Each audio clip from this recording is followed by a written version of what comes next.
Mission.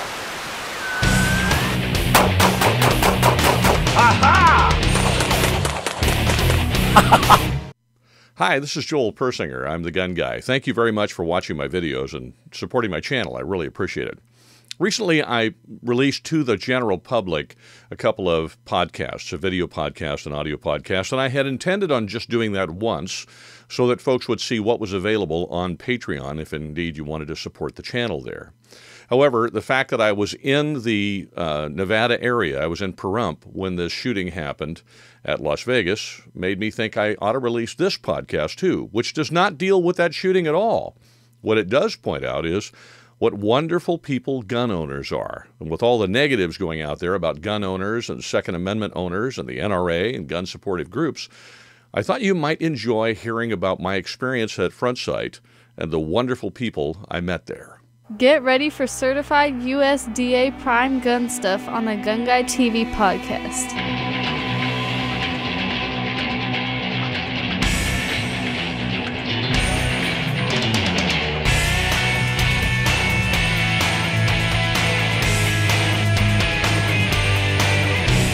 Hi, this is Joel Persinger. I'm the Gun Guy. Thank you very much for watching my videos on YouTube and VidMe and for supporting me here on Patreon. I'm very, very grateful that you do, and I seriously appreciate all of your help. Now, I may sound a little different today because we have a different microphone and because I'm in a different place. I don't happen to be in San Diego. I'm actually in Pahrump, Nevada, because I'm out here to take a 4-day practical rifle course at Front Sight Firearms Training Academy, or Institute. I can never get that right. But in any case, it's a fabulous school. I've been there several times. And I was out here for a whole week taking a practical rifle course. And I'm going to tell you a little bit about that here in just a couple of minutes. But before I do, I want to remind you that if you have not already joined the National Rifle Association and you are a gun person, as you obviously are, or you wouldn't be listening to my podcast and supporting me on Patreon, then you should be a member of the National Rifle Association, particularly at a time when the NRA is fighting desperately for our rights in the courts and also in the courts of public opinion and also in the legislature. We have a couple of bills that need to be passed desperately in the legislature, and there's a fight on constantly to get right to carry reciprocity passed and also to get bills passed that would safeguard our Second Amendment in other ways, not least of which is make it easier for us to buy suppressors if we want them, so that we can save our hearing. So please join the NRA today. They need all the help that they can get. Now, back to Front Sight. It just so happens that I have a membership to Front Sight because a friend of mine gave me one some years ago, and then I upgraded it and got members for my wife and my kids, or memberships, rather, for my wife and my kids.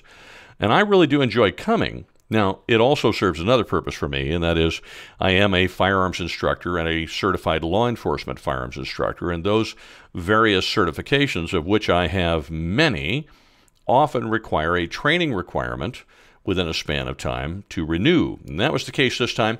I actually had 3 law enforcement certifications I needed to renew, and they all required that I took a course of a certain length, and it just so happened that the 4-hour course for rifle met the requirements for all of those for continuing education, so I can renew my instructor licenses or certifications. So that's one of the reasons I came.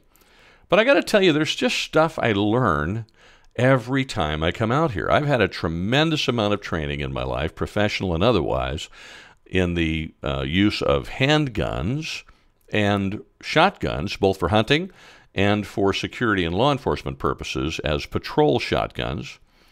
And I look back and I realize I've really never had any formal training with rifles until now. And I just got done with the 4-day course today. So it was our joy to go to a professional place and have them actually provide high-end professional training on a kind of firearm that I've shot all my life and been taught by grandfathers and dad and uncles and so on how to use it, but I've never had any formal training until now. And there were a number of things I learned and some great things I'm going to take home, and I'm going to tell you what all of those are. But first, I got to tell you about some of the people that you meet when you go take one of these classes. If you've never gone to a place like Front Sight or Gun Sight or Thunder Ranch or any of those places, you don't quite realize the kind of people that you meet. Now, this is not by any means to be disparaging of any of those training places. I can, however, simply tell you that Front Sight, at least I know, is geared around families and civilians and so on, and so their training is really focused there. Whereas other places, sometimes their training is focused on law enforcement and military personnel, and they'll train civilians, if they want to pay the big money to come. But their main bread and butter is military and law enforcement and government contracts and that kind of stuff.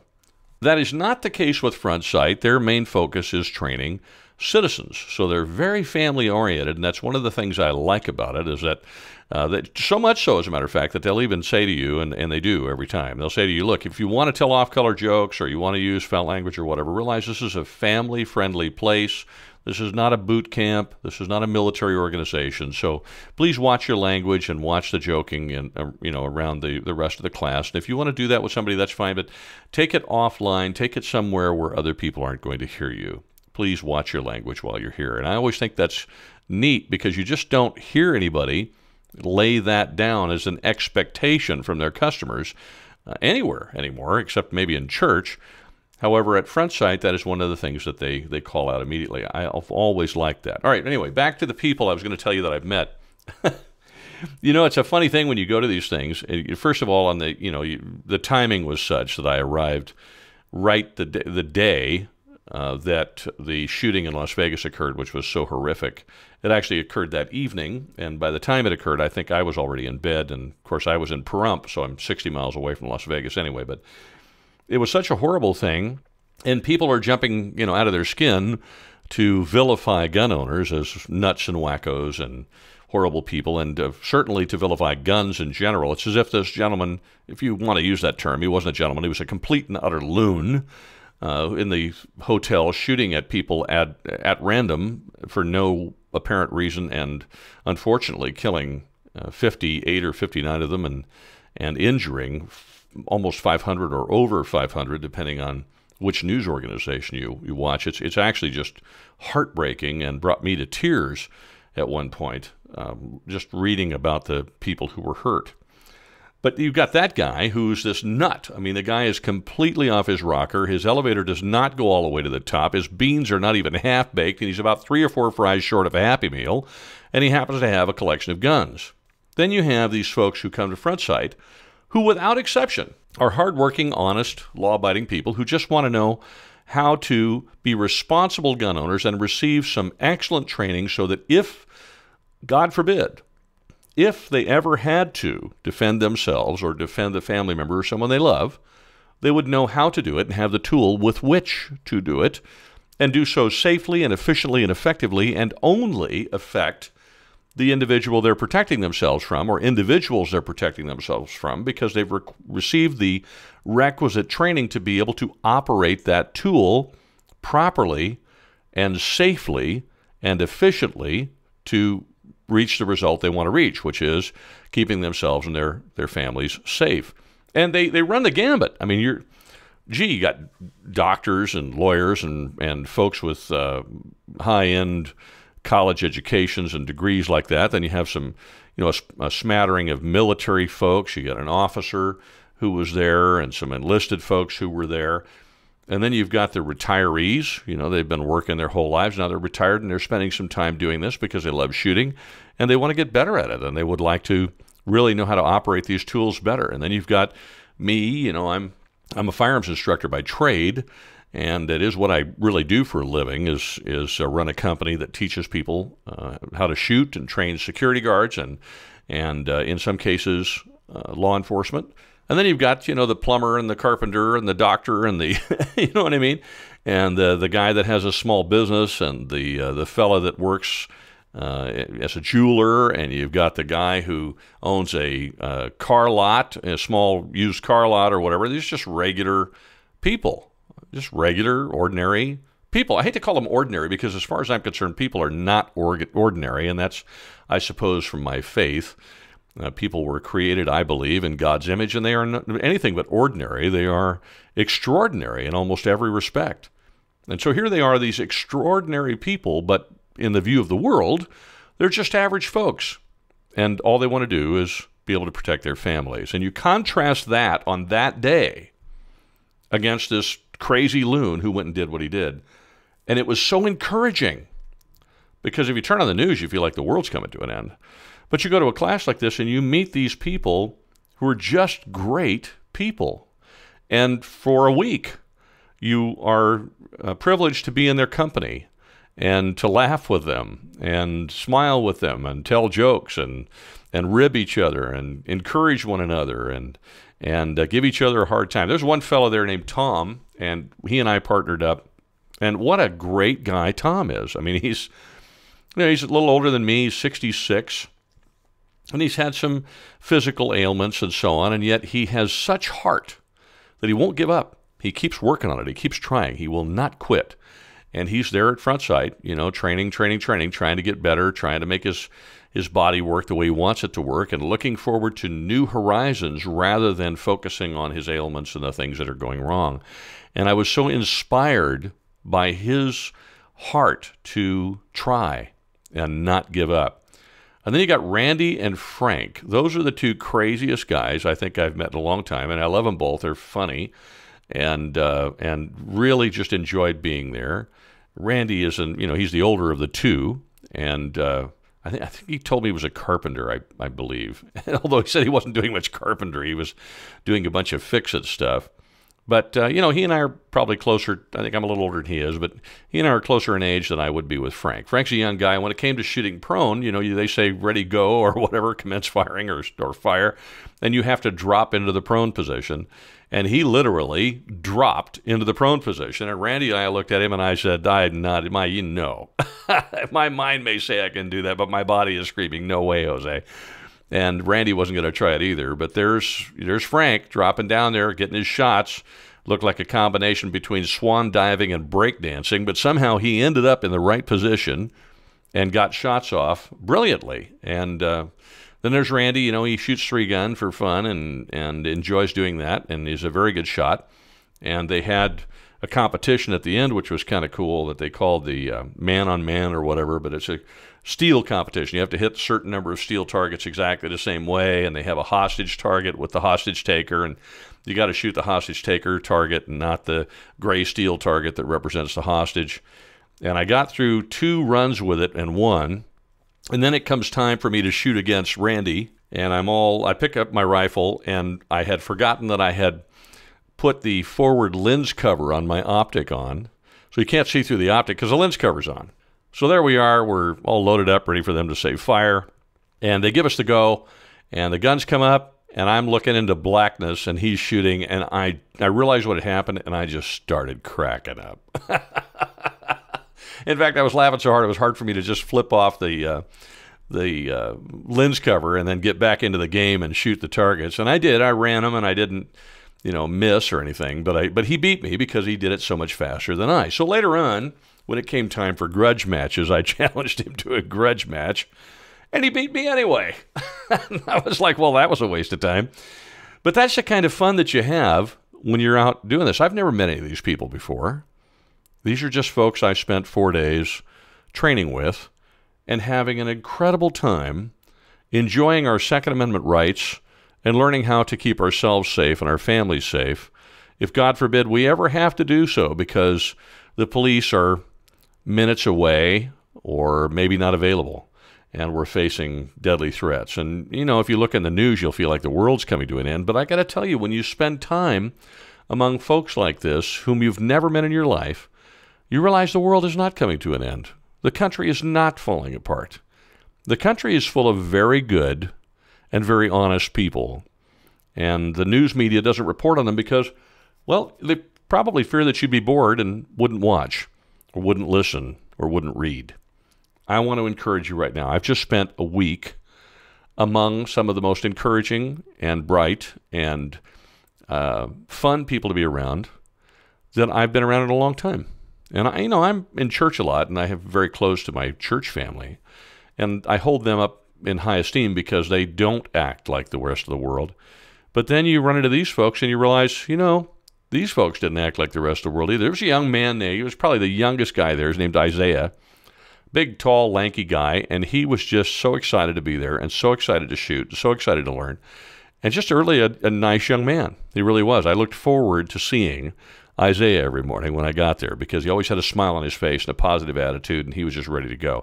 These were the kind of folks that were at this class, and sometimes somebody has got to bring that up. When everybody's talking about the Las Vegas shooting and hashing and rehashing and guessing and making, talking head estimates of what they think the guy might have been thinking or why he did what or all those other things, we ignore, unfortunately, the good things around us. I think we ignore the good people around us. And I think we do that, frankly, at our own peril because it screws us up mentally and emotionally, and we forget that the world is really not the horrible place that everybody seems to want to think that it is, or that the news media wants to convince us it is. The fact is, it really just isn't. You're listening to the GunGuy TV podcast. Please pay no attention to the man behind the curtain. Now, I told you I wanted to mention some of the ahas that I had at the class. In fact, I know you can hear I wrote them down here on this little piece of paper for you because I didn't want to forget them. There's just some great things I learned. And, I've been shooting for 55 years, but one of the things that I have learned as it relates to attitude, and I think maybe I'm going to mention that first. I was going to mention it second, but I don't think I am. I think I'm going to mention it first, is that every time I go to learn anything, whether it's a martial arts class or a college course or shooting, I can very easily, because I've been around for a long time, I can walk in with my own mindset and my own thoughts, and I can say, you know what, gee, I think this, and this guy's teaching me that, and I don't agree with that, I agree with this. But that's just not a very productive way to attend a course. So I think one of the many things that was verified for me again when I took this course is leave your pride at home when you go to a course like this and come ready to learn. Because I'm an instructor, and frankly, I've been an instructor longer than the instructors who were teaching at that particular course. But that doesn't change the fact that they were teaching, first of all, a firearm type, rifles, that I've had no formal training in and that I do not teach. And secondly, they are teaching at a different school with a different approach and different from approaches and philosophies I've learned from other training places. Well, it behooves me to show up without my pride and ready to learn and ready to listen and ready to try it their way. Because if I do, what I've found is I may walk away and say, no, you know what? I'm going to continue doing X, Y, or Z the way I do it now because that works better for me. But I might look at that and say, you know what? But that concept there, that would work for my students, some of them, better than what I'm teaching them now. Others might want to follow what I'm teaching now, but some students might benefit from this. And also, you know what? I might want to try, maybe I don't want X, Y, and Z, but I might try A, B, and C because when they showed me that, I thought, I haven't learned that before.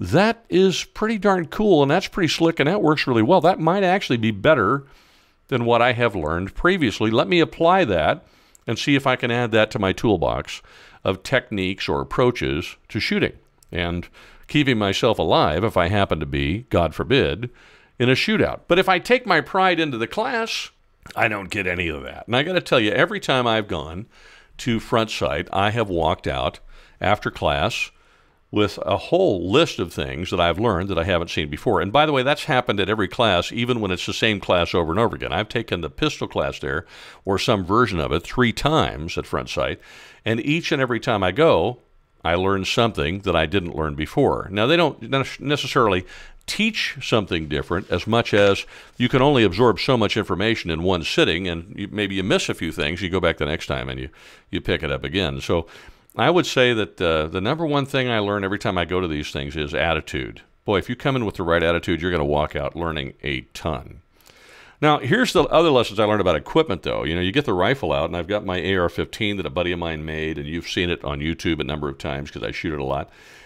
And I made it a featureless AR-15 for California purposes, but the minute I crossed into the Nevada, past the Nevada border, it didn't matter anymore. I'm in Nevada. And none of that stuff applies because Nevada doesn't limit AR-15s that way. So I went ahead and took the grip wrap off that I got from Solar Tactical, and I just ran the gun as I would normally run it. The only difference being that it has a fixed stock, which, by the way, I really like anyway and would put on there anyway. And it has a compensator instead of a flash hider, which, by the way, I like anyway and would have put on there anyway. But I can have my pistol grip here in Nevada, and I can't have it in California, so I put the Solar Tactical thing on there, the grip wrap, and that covers me for California. But I took it off for here, and I ran the rifle as you would normally run an AR-15. And I did it pretty simply. The rifle's fairly simple. There's no complicated stuff on it. The optic is a simple red dot. It's a Vortex Strike-Fire 2, and the magnification is a simple 3x magnifier that's also a Vortex. It just snaps in and out of position. So it's pretty darn simple, nothing fancy, and you know what? It worked for the whole class. Now, this class is not grueling. You're not running, you're not climbing, you're not crawling through the mud. It is an entry-level class, but now that I've said that, you start thinking, well, you know, it's entry-level, that's no big deal. Yeah, let me tell you something. You think you're all that in a bag of chips when it comes to rifles because you've got the slickest rifle, and you think you're the slickest rifleman because you go to the range and shoot often. Yeah, let me tell you something. You come out and take this class, and it'll humble the snot out of you. I know it humbled the tar out of me. and you know, that's a good thing because I walked away and said, wow, I just learned a lot. I learned a lot. I went to dinner with Randy and Frank and their family and friends for the last evening. This evening, we went and had sushi together, and we were all talking about the fact that, gee, you just leave that place and you learn a ton, and I did. But, you know, again, we get back to simple is better. There were some more complicated rigs there, and they had problems because once it starts getting dirty and once it starts, you know, getting a high round count, or once you've been shooting prone enough in the dust and the dirt, guess what? It doesn't want to run anymore. And that was the other thing is, you know, keep the equipment simple and straight, squared away. That's the first little point because, you know, the old saying, the more bends you put in the plumbing, the easier it is to stop up the drain. You really want to keep things simple. But the other thing is AR-15s are great rifles. I really hadn't been that enamored with them until I took this class, and now I'm really enamored with them. However, there's one thing about them that cannot be overstated. You must keep the rifle clean. You've got to keep it clean. It isn't like an AK or a Mini 14 or something like that. You can't just let it get dirty and dirty and dirty and keep shooting it and let it get sand and dust in it. It will stop running. And that's what happened to mine. You know, I'm out here in the desert, essentially. That's where front sight is. And when you're shooting prone, and everybody's got a lot of people with compensators like me, you're down there prone in the dirt. Every time you crank off a round, there's dust and dirt everywhere. And then, of course, the dust devils go by, and you happen to have your rifles up on the rack, and the dust devil goes by, and it goes right by the rack, and your rifle's full of dust. Or you just happen to be standing around, and a car goes by, or somebody walks by, or whatever the case might be, and you're there for 2 days, for 16 hours over a 2-day period in that environment. Your rifle is a mess. I didn't clean it the first day. I wanted to see if the rifle would make it the entire 4 days without being cleaned. Well, fat chance. It didn't make it. It made it through the first day just fine. About 3/4 of the way through the second day, it started acting up. Some of the magazines didn't want to seat, didn't want to stay locked in, and a couple times the bolt didn't want to go forward. I had to tap the bolt to get it to go forward. There were a couple times where it didn't want to strip rounds off the mags, and I had to rack it to get it to go. It didn't happen a lot, but it happened 2 or 3 times. And so I got back to the hotel. I decided I was going to give it a light cleaning. And wouldn't you know, I forgot to bring anything to do that with. So I went down to the local store, Big Five or whatever, and I go to buy some oil and some other stuff. And as I'm walking up to the little counter, the little end cap where this stuff is, guess who I find there? Another guy from my class. And what's he doing? He's buying stuff to clean his rifle because he's got the same problem. And it wasn't just me. It was a number of people in the class who were having problems with their rifle on that second day. So it's not my rifle particularly. It's AR-15s in general. Now, the guy running the AK, he probably never cleaned his. The guy running the M1 Garand, which I thought was really cool, he probably never cleaned his. It just went and went and went. But the ARs, you got to keep them clean. Once I did a light cleaning on it, a light oiling on it, it ran great on day 3 and day 4, and I didn't clean it for either one of those days. But I guarantee you that had there been a day 5, had I not cleaned it after that second day, it wouldn't have made it through the day because it just got filthy all over again. We did a lot of shooting prone at 200 yards on the last day. And, of course, the rifle is now filthy again. So you got to keep the rifles clean. Great rifle. I am now really more enamored with AR-15s than I think I ever have been before, particularly because I've been shooting one for 8 hours a day for 4 days, and I'm very impressed with them. Now, here's the other thing. They like to run wet. That is true. But when you're in a dusty, dirty environment, don't over-oil your rifle. That's what Randy did. He put too much oil in the rifle, and that thing just quit. You got two problems. One, the oil was a little too thick, and it wouldn't let things run. And two, that oil is a dust and dirt magnet, and what you now have in your rifle is goo. You've now created this weird combination of oil and dust and dirt and goo, and your rifle doesn't want to run anymore because you stuck so much oil in it that it just won't operate. And Randy was not the only one to make that mistake. There were 3 or 4 guys that went over to the table and just oiled those rifles down big time in that horrible, dusty environment. And, 5 minutes later, they were complaining that their rifles wouldn't run. So the light coat of oil is all you need. You put too much oil in that rifle, and you get it in that kind of environment, it's going to fail on you. So that was another thing I learned.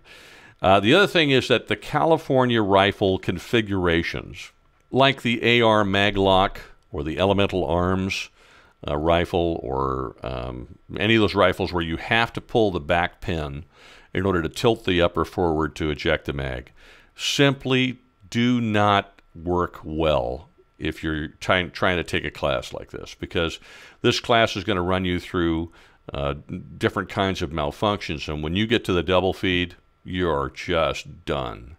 The other thing is that the Elemental Arms one would work for this, but the other ones are just too stinking slow. When you're doing mag changes, I would say the Elemental Arms one, which I've shot a lot, is the fastest of the bunch that I've seen. And that one's going to work well for mag changes because, yeah, you got to tilt the upper forward a little bit. But if you set it up the way I set the one up that I have, it's not quite as fast as my standard rifle, but with practice, it's really, really close. I mean, it's real close. I would say it's just a hair slower, but not much. And so that part works. The big deal is clearing the malfunctions, and the main one that's the problematic one is the double feed, or what front sight would call a Type 3. In fact, one guy that had a California rifle like that, where you have to pull the back pin, didn't even try it. They tried it once or twice. They couldn't figure out a way to solve the problem, and so he just stayed out of those drills and didn't even attempt them because they simply didn't work. The California rifles that did run well, however, were the ones that were featureless. In fact, Frank had a featureless rifle with a slanted back California grip, which he liked a lot, and an ambidextrous safety. I had a California rifle, but then I took off the grip fin, or the grip wrap from Solar Tactical. I could have left it on there and run it that way, and it would have made it through the course just fine.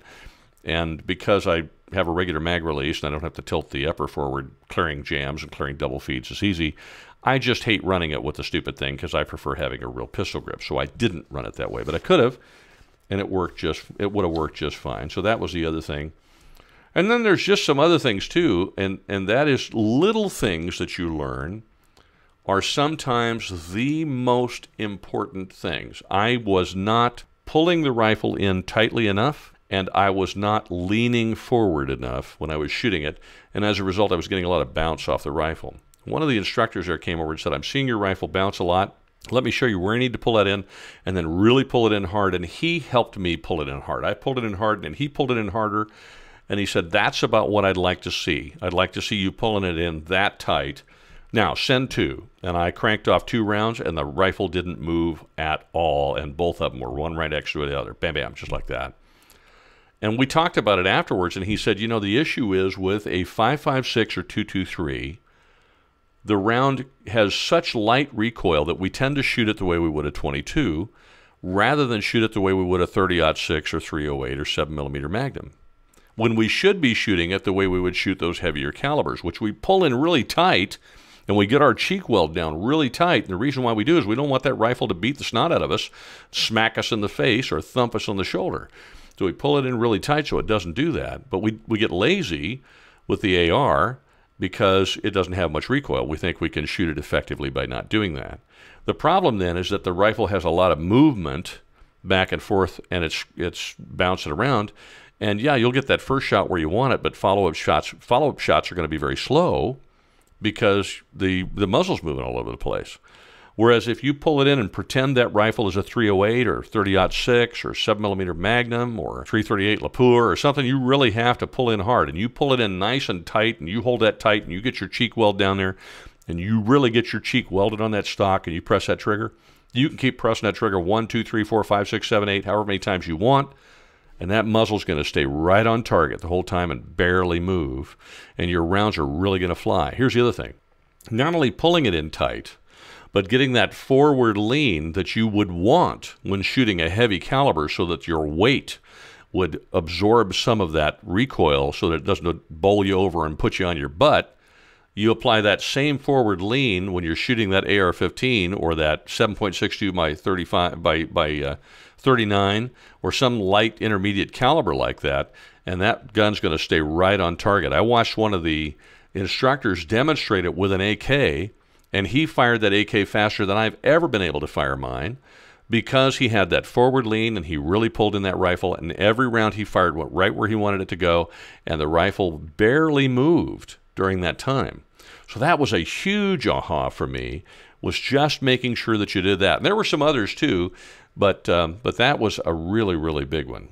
In any case, I don't know, I guess I just wanted to tell you about my trip. It was a great trip. It was a tremendous amount of fun. The people I got to meet were awesome. The class, as always at Front Sight, the classes are always amazing, and I look forward to coming back. I try to get out here about once a year. This next year, I'm going to see if I can get out here twice and take a course. And I always look forward to it, and it's always a blast to do. And I always, invariably, I walk away with 5 or 6 little things I learned that absolutely change my shooting for the better. So if you ever get a chance to do this kind of stuff, I urge you to do it. It is a tremendous environment in which to meet new people and meet great people. It's a reminder that the country is made up of really great people, and Americans are good people by and large. And the people you see on the fringes that are all over the news all the time are just that, people on the fringes. And they're just there to, I guess, to feel relevant and make noise. The hardworking, honest Americans that you run into every day are good people by and large. And you'll see a lot of them on the range. So even if you can't get to Front Sight, get to the range, go shooting, go enjoy your time, and spend some time around people who like what you like. Have some good conversations. You know, have a good cup of coffee together or get lunch or whatever. I think you'll find that the world is a better place than the news media would want you to believe. Anyway, thank you very much for listening to my podcast. I really do appreciate it. One of the many ways you can help out with GunGuy TV is not only here on Patreon, but also by buying things through our Amazon link or on our GunGuy TV store. We have a GunGuy TV store, which is essentially an Amazon store. We're an Amazon affiliate. And while Amazon isn't necessarily the most Second Amendment friendly company in the world, it does necessarily, at the same time, provide income for Second Amendment advocates like me when we're affiliates. So anything you buy on Amazon can be used to help out GunGuy TV simply by going to our website at gunguy.tv and clicking on our Amazon link on the top of the website, and then doing your shopping right there and buying whatever you're buying. And if you buy it that day, while you're doing that, then it costs you the same. Nothing changes. Your free shipping works. Everything is the same on your end. It doesn't cost you a dime, but we get a little commission because it's as if you found that product through our link rather than going directly to Amazon. So if you don't mind doing that, sometimes it can be a nuisance, the extra step, I realize that. But if you don't mind going to gunguy.tv and doing your Amazon shopping that way, that will help support us as well. Once again, thank you very much for listening. Have a wonderful week. I went a little bit long on this podcast. I apologize. I'll try to keep it to time the next time. I was just excited about what I learned here and excited to tell you about it. I hope you have a wonderful week, and please be safe. You've been listening to the GunGuy TV podcast.